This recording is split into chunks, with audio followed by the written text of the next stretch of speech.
In our gospel today, we hear Jesus talking about the fall of the Temple of Jerusalem. This was a cataclysmic event for the people who experienced it in the year 70 CE.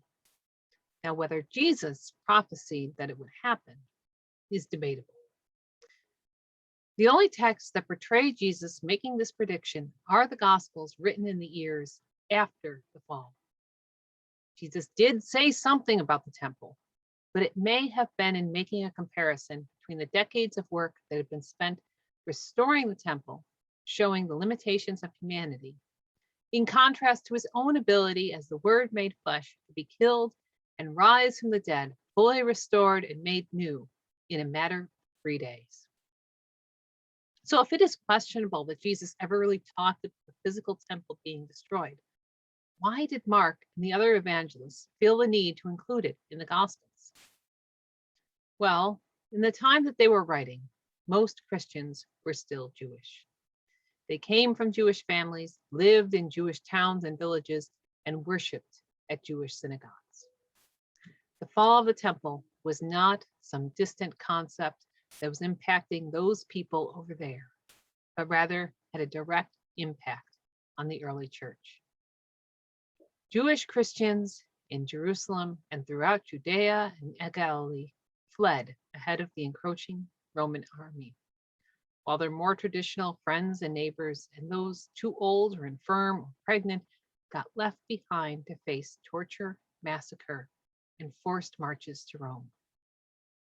Jewish Christians had worshiped and offered sacrifices at the temple. Jewish Christians who had lived in Jerusalem had lived in the shadow of the enormous complex of buildings that was the temple.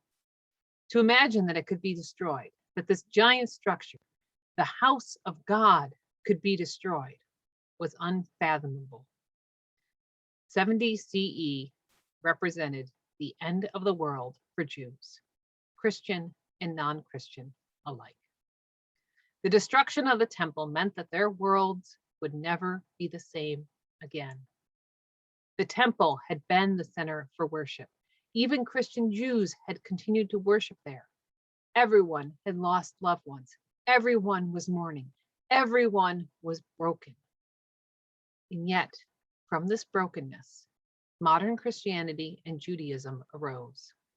Both evolved new ways of being, and God stayed true and continued to be present throughout the centuries.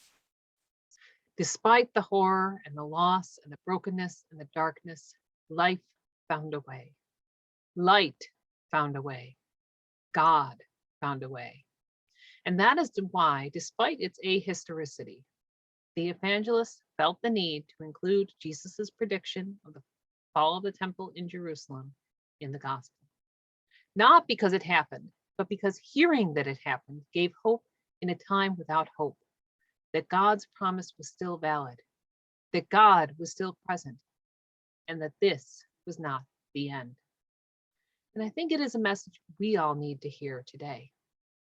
Many, if not most of us, have lost loved ones over the past year and a half. Many of us have experienced anxiety over going out at all, or wearing masks while out, or both. We have vaccines that my entire family has received, and that the best doctors and scientists in the world have assured us are relatively safe, and certainly far better than getting COVID, but which are relatively new with unknown long-term impacts. You're feeling lost and alone and frightened and just want things to go back to the way they were. We are feeling emotionally raw, and there's no one who has been unimpacted to share the load. The facade that so many of us have learned to put up for the sake of others have come crumbling down, and we do not have the capacity or wherewithal to put them back up. And this has had both bad and good consequences.